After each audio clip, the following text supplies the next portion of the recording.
Day 19, the lens through which you see the world. Today, Tina and Chris are poring over the Christmas edition of their school paper. They are engrossed in solving the Christmas puzzle page featuring a list of Christmassy quotations that are adaptations of well-known sayings. The challenge is to identify the original quotation hidden beneath the Christmassy versions. First one. Santa, his hearty laughter echoing through the workshop, exclaims, "Ho, ho, ho! The glass is half full of holiday spirit and the anticipation of joyous moments to come. It's a season for spreading warmth and cheer to all." One of Santa's reindeer interjects, "Well, if you ask me, the glass is half full of snowflakes. We could use some more to make the sleigh ride extra magical this year." Another reindeer chimes in, "Well, the glass itself is half full of magical reindeer fuel. We've got a lot of presents to deliver, and this will keep us energized for the night." An elf, ever the practical worker in Santa's workshop, adds, "The glass is just the right size for holding the perfect amount of hot cocoa. It keeps us warm during those chilly nights of toy-making." Meanwhile, a mischievous holiday elf chimes in, "If the glass were smaller, it'd be the perfect size for a game of elf bowling in the workshop. Strike." One of the elves, ever the optimistic, adds, "And if the glass were smaller, it'd just mean more frequent refills of laughter and good times during our holiday celebrations." However, a skeptical snowman in the corner remarks, "Well, if you ask me, the glass is half empty because winter is cold. I prefer a mug of hot cocoa to warm up.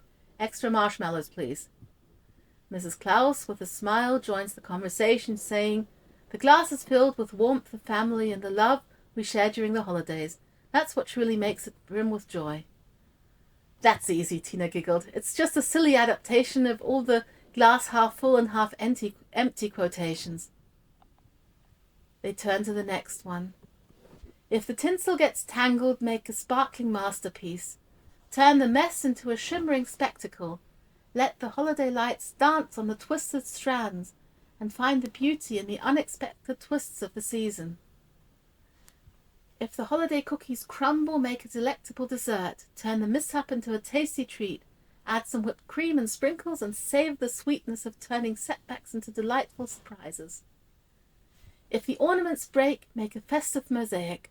Turn the shattered pieces into unique decorations, reflecting the beauty that can emerge from unexpected moments in the holiday season." "The next one as well," Chris grinned. "If life gives you lemons, make lemonade. I kind of like those Christmassy versions better than the original, though."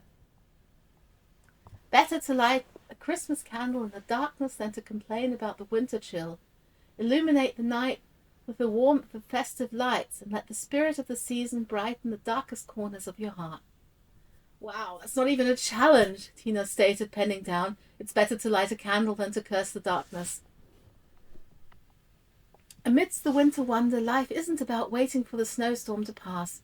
It's about learning how to dance in the enchanting snowfall, twirling through the flakes with festive delight, and turning every chilly moment into a magical dance of holiday joy.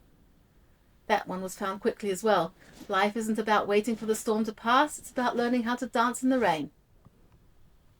Christmas joy is 10% the events around you and 90% how you unwrap the moments with love, laughter, and the magic of the season.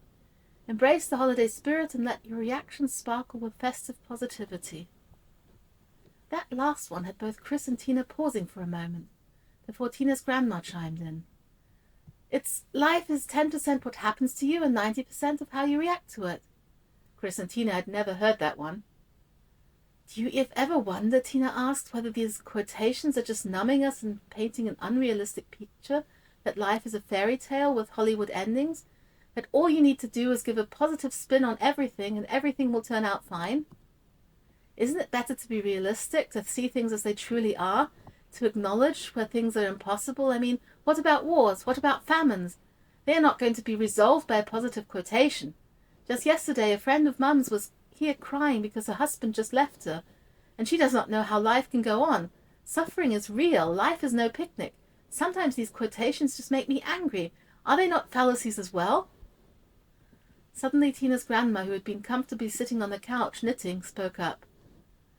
"But does it change anything to focus on the negative?" she asked softly. Tina turned to her grandma. She loved it when she shared her wisdom, and she came to sit at her feet, cuddling up to her. Chris also came and sat at her feet, really interested. "What do you mean, Grandma?" "I mean that on the one hand you are right, of course. Life is hard. Life throws curveballs at you, and life is filled with tragedies and unfairness. And not all the things you try will work out the way you had hoped. And there are times when your heart is shattered. But does it help to focus on the negative things? Will the pain be any less if you're constantly anticipating the next setback? Won't you overlook the opportunities if you're always expecting the worst and bracing yourself for the next adversity? A cheerful, hopeful heart is what can help you get through those times. Do not let your fire and your happiness be snuffed out when the storms of life come." I think those quotations remind us of that, and that the way you look at life, the way you face life, does not change the facts, but it still changes things. Not because of the magical nonsense of positive thinking, but because you are more open to see opportunities, if you are hopeful, than if you are only staring onto the ground feeling sorry for yourself.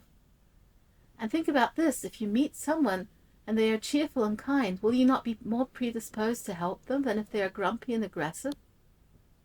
"But doesn't that amount to burying your head in the sand?" Tina inquired. "Isn't it just a form of pretending that the problems don't exist?" Grandma put her hand on Tina's head as she snuggled closer. "No, dear, that's not what I meant. There should always be room to acknowledge the suffering, the pain, and the darkness. I would never want someone to have to pretend to be happy. But you do have a choice in life, how you respond to what comes your way, and most importantly, where you direct your attention. Remember a few years ago, when I lost a significant portion of my eyesight due to macular degeneration," he continued. "You know how much I loved to read and to drive, and all of that was gone in an instant. With the doctors and everyone expressing sympathy and telling me the good part of my life had ended, I really struggled with that for a moment. And then I took a decision. The facts were as they were. No amount of my crying and ranting would change that.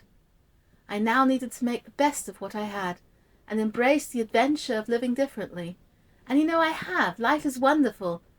And yet, every day I have a choice, to dwell on what I cannot do, or to focus on what I can, and on the good, and on God, and be excited and curious about what new things I can discover. From time to time I do hear what others say about me. The poor old lady, burdened with so many limitations, how dreadful her life must be. So what is the truth? Do I lead a splendid life brimming with new adventures, or is my life dull and constrained and limited? Either can be true, depending on how I look at it, but the way I choose to look at it significantly changes the quality of my life." Chris was impressed. Tina's grandmother always seemed so cheerful and content, but he couldn't stop thinking about the implications of what she was saying.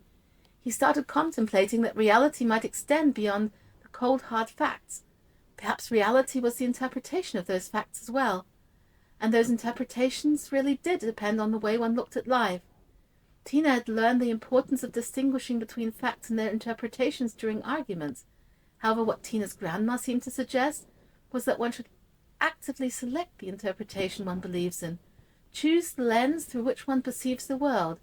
This would mean choosing what constitutes truth and reality, instead of objectively measuring and discovering it. But on the other hand, was it even possible to identify the cold hard facts without interpreting them? With Tina's grandmother, the facts were that she had very bad eyesight. But was the interpretation that her life was dull and limited really more objective than her choice that her life was full of new adventures? He found these thoughts puzzling, to say the least. Definitely something to ponder.